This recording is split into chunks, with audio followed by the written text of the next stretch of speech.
Hello, friends, neighbors, and creatures from outer space. I have completed the repairs on the 1953 Chevy truck project, so I wanted to put together a quick before and after video so you can see the improvements that we have made, and I also wanted to apologize for what you're about to watch. Thank you.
You got your floors put in.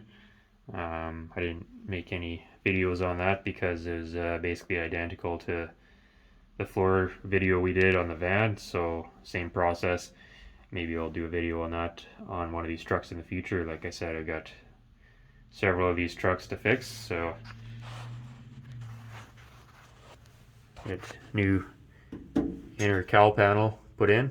A little hack I do on these is there's this uh, track here that the seal goes in, and originally these inner cowl panels fit underneath this track, but what I've been doing, and this isn't factory correct or whatever, but it gets the job done, is I just leave a little edge here when I cut the old one out, and then I just plug weld the new inner cowl panel right to that lip, and then just run a bead of seam sealer here, and then once the seal goes back on, it covers this seam and it all kind of looks original. I mean, if you're really picky, the other option would be you could butt weld it right along there, but it's just a bunch of extra work, so I just plug weld it onto this edge here, seam seal it, and call it a day. It's most people just put upholstery over this anyways, so, and like I said, the seal covers it. The other thing I do, and I mentioned this in the rust repair video I did, and totally forgot to film it, but originally these inner cowl panels, they come down and then they fold at a 90, and then they spot weld right to the edge here, basically in a shear, and what happens is that just creates a pocket for moisture to get in, and then they rust out and get fatigued, and then all the spot welds break, and this whole pillar basically breaks off the side of the cab. And every single one of these trucks I bought has that same issue.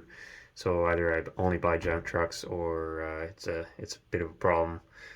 But either way, to just add a little extra strength here, instead of going down and welding that in a shear, I just continue this on like this, and then there's a brace under here, and I just plug weld it right to the floor in that brace, and then it just, in theory, gives it a little extra rigidity.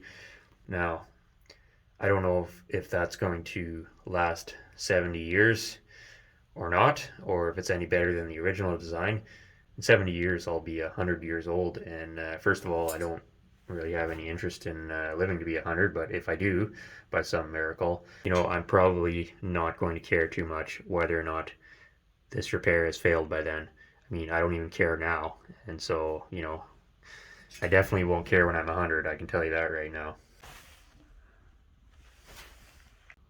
For any of you that were wondering or curious, the engine is still safe. I decided to pull the engine and transmission out. I'll be selling the truck as a roller, and engine still seized, probably still a hopeless basket case, but I just couldn't bear to, it's like no child left behind, or whatever they call it these days in schools. In this case, it's no hopeless engine left behind. So I'm just gonna let it sit here for a while and keep messing around with it from time to time, and hopefully eventually it'll come around for us. But as of right now, it's still a boat anchor. Hey, thanks for watching. Also wanted to say thank you to everyone for liking and commenting on the last video we did on the rear fender butchery. It really helped to get the video promoted, and we got a bunch of new subscribers, so welcome to any new subscribers out there. Hopefully you aren't scared away yet, but if you are, well, that's okay too.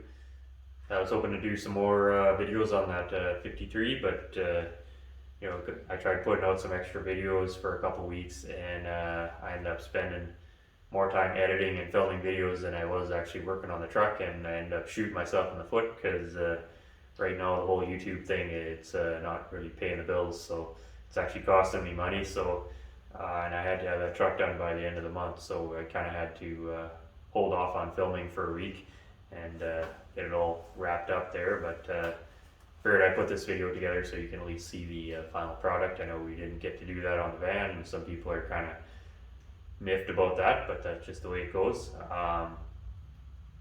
Again, if you guys like this metalwork and stuff, and you like seeing this kind of stuff or whatever, make sure you are liking the videos and commenting on them and stuff if you like them, because that seems to be the way they get promoted. So the more the videos get promoted and the more the channel grows, the more time I'll have to put forward into making this content and showing you how I do things around here. We've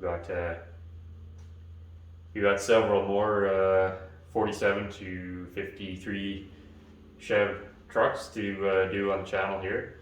So if there's stuff we missed on the last one, which we obviously did, we'll certainly be able to possibly cover that in future videos. And we got lots of other junkers to work on, in case you haven't noticed. So anyways, anyways, thanks again, and welcome to anyone who has subscribed recently, and thank you to everyone who has remained subscribed.